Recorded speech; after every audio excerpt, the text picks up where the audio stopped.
पिछली रात आपको बहुत गुस्सा आया था और आपने कुछ कहा भी नहीं, लेकिन आज सुबह आपको अजीब सा एहसास हो रहा है। मन शांत नहीं है और एक ही घटना बार बार मन में दोहराई जा रही है और आप सोच रहे हो कि मुझे गुस्सा आया ही क्यों। लेकिन अगर मैं कहूं कि गुस्सा आपकी सबसे बड़ी समस्या नहीं है, असल समस्या गुस्से के बाद शुरू होती है। कल्पना कीजिए, आपने गुस्से में अपने सबसे करीबी दोस्त से यह कह दिया कि आज के बाद मुझसे बात मत करना। यह कहकर आप कमरे के भीतर चले गए और दरवाजा बंद कर दिया। अब कमरे में शांति है, लेकिन क्या आपके मन में भी शांति है?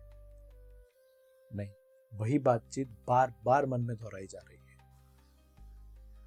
यही मानव मन का रहस्य भगवान श्री कृष्ण भगवत गीता के अध्याय 2 श्लोक 63 में बताते हैं।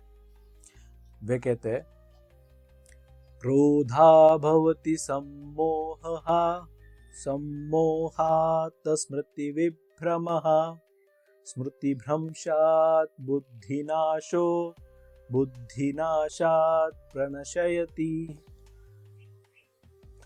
दोस्तों, श्लोक पर आते हैं, पर उससे पहले वह कहानी अभी खत्म नहीं हुई। आपका दोस्त चला गया, लेकिन क्या वो बात भी आपके मन से जा चुकी है? आप ऑफिस जाते हैं, मन काम में नहीं लगता, बार बार वही विचार मन में आते हैं और आप सोचते हो कि उसे ऐसा नहीं कहना चाहिए था। कुछ पल बाद मन और एक बात कहता है, पर शायद मैंने भी कुछ ज्यादा ही कह दिया। कुछ पल बाद पहला विचार वापस आता है और कहता है, लेकिन गलती उसी की थी। अब आपके भीतर दो विचार चल रहे हैं, एक जो सच सुनना चाहता है और दूसरा जो आपके क्रोध को सच साबित करना चाहता है। यहीं पे श्री कृष्ण ने एक शब्द कहा है, क्रोधा भवति सम्मोह। सम्मोह, सम्मोह का अर्थ भ्रम नहीं है। सम्मोह का अर्थ है वह स्थिति जहां आपका मन सच्चाई नहीं, भावनाओं को सच मानने लगता है। आप सुनना बंद कर देते हो, समझना बंद कर देते हो और आपका मन एक ऐसी कहानी बना लेता है जिसमें आप हमेशा सही होते हो और अगला हमेशा गलत। श्री कृष्ण यही नहीं रुकते हुए आगे कहते हैं, सम्मोहात् स्मृति विभ्रमः। स्मृति का अर्थ केवल याददाश्त नहीं है। स्मृति का अर्थ है आपके संस्कार, आपके मूल्य, आपकी दोस्ती।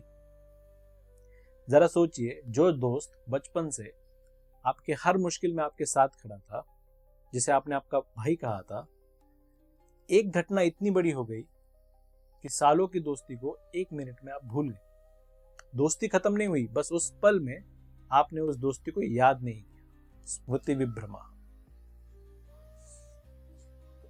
और यहीं से हमारा मन अगली चरण में पड़ता है और हम ऐसे निर्णय लेने लगते हैं जिसका पछतावा सालों तक हमारे साथ रहता है। दोस्तों, कल्पना कीजिए, अभी आपका फोन आपके हाथ में है, आपका मन कहता है कि मैसेज भेज दो कि हमारी दोस्ती खत्म। उंगलियां टाइपिंग करना शुरू करती है और एक पल के लिए रुक जाती है। फिर मन क्रोधित होकर कहता है कि भेज दो और मैसेज चले जाता है। कुछ पल बाद धीरे धीरे गुस्सा शांत हो जाता है, लेकिन अब एक नया प्रश्न जन्म लेता है कि क्या मैंने सही किया?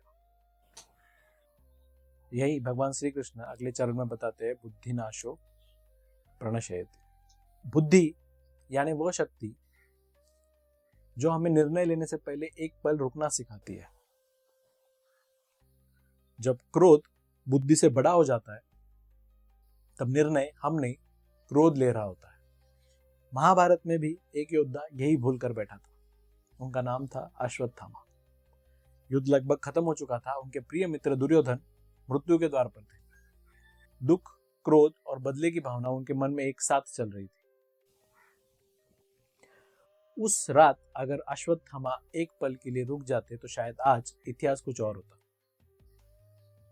लेकिन क्रोध उसे रुकने का देता। रात के अंधेरे में वो पांडवों के शिविर की ओर बढ़ता है। वहां पांडव नहीं होते, सो रहे होते उनके पुत्र, निर्दोष, निरहत्थे। लेकिन अभी वह सच कहां देख रहा था? क्रोध केवल बदला देख रहा था और वह एक निर्णय अश्वत्थामा के जीवन भर का पछतावा बन गया। दोस्तों, हम में से ज्यादातर लोग अश्वत्थामा जैसी गलती नहीं करते, लेकिन हम रिश्तों में अक्सर ऐसी भूल कर देते हैं। एक कॉल जो नहीं करना चाहिए था, एक मैसेज जो नहीं भेजना चाहिए था, एक शब्द जो नहीं कहना चाहिए था, और फिर हम सोचते कि काश उस पल 1 मिनट के लिए मैं रुक जाता। दोस्तों, श्री कृष्ण भी हमें क्रोध से सावधान नहीं करते, वे हमें उस क्षण से सावधान करते हैं जहां क्रोध हमारी बुद्धि की जगह ले लेता है और हम ऐसे निर्णय लेते हैं जिसका पछतावा सालों तक हमारे साथ रहता है। और यही हमारी जिंदगी का सबसे खतरनाक मोड़ है। क्या इस पूरी श्रृंखला को यही रोका जा सकता है? क्या क्रोध के बाद भी हम अपने विवेक को बचा सकते हैं? यही हमारी जिंदगी का सुंदर मोड़ है। आइए अगले चरण में देखते हैं कैसे श्री कृष्ण हमें अंधेरे से उजाले की ओर ले चलते हैं। दोस्तों, अगर आज की कहानी सुनकर आपको आपके जीवन की कोई घटना याद आती है तो यही इस श्लोक की सबसे बड़ी सफलता है, क्योंकि जब हम अपनी गलती पहचान लेते हैं तो उसे दोहराने की संभावना कम हो जाती है। जरा सोचिए, अगर उस दिन मैसेज नहीं किया होता तो क्या होता? एक रिश्ता शायद टूटने से बच जाता। जीवन अक्सर बड़े निर्णयों से नहीं, 1 मिनट की सजगता से बदलता है। यही कारण है कि श्री कृष्ण हमें क्रोध को दबाना नहीं, उसे पहचानना सिखाते हैं, क्योंकि जिस पल हम अपने मन से ये कह देते हैं कि इस समय मुझे क्रोध आया है, उस क्षण आप क्रोध में नहीं रहते, आप क्रोध के साक्षी बन जाते हो, और यहीं से स्वतंत्रता शुरू होती है। दोस्तों, महात्मा गांधी ने कहा था, कमजोर कभी क्षमा नहीं कर सकता, क्षमा शक्तिशाली का गुण है, तो क्षमा करना सीखिए। क्षमा हम दूसरों के लिए नहीं करते, क्षमा से अपने मन की मुक्ति होती है। यहीं पे स्वामी विवेकानंद का एक विचार बहुत सुंदर बैठता है कि जिसने अपने मन पे विजय पाली उसने पूरी दुनिया पे विजय पाली।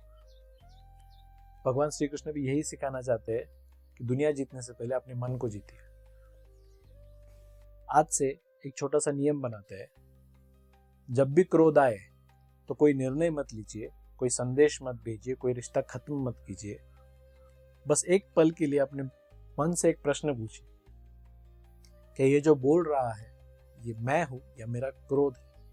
और अगर इसका उत्तर क्रोध है तो मौन चुनिए, क्योंकि कई बार मौन वो जोड़ देता है जो शब्द तोड़ देते हैं। दोस्तों, श्री कृष्ण हमसे ये नहीं कह रहे कि हमें कभी क्रोध नहीं आएगा।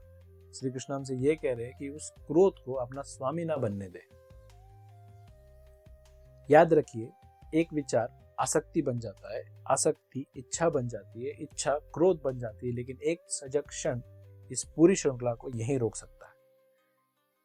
दोस्तों, आज रात सोने से पहले अपने आप से एक प्रश्न पूछिए, आज कौन सा वह क्षण था जब मैंने क्रोध को अपनी बुद्धि से बड़ा बनने दिया? और अगर वह क्षण मिल जाए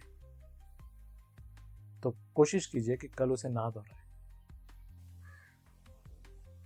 मैं हूं सुमेश और आप देख रहे हैं लाइफ थ्रू दी गीता, प्राचीन ज्ञान आधुनिक जीवन। मिलते हैं अगले वीडियो में गीता के एक और श्लोक के साथ और जीवन को देखने के एक नए दृष्टिकोण के साथ। जय श्री कृष्ण, नमस्कार।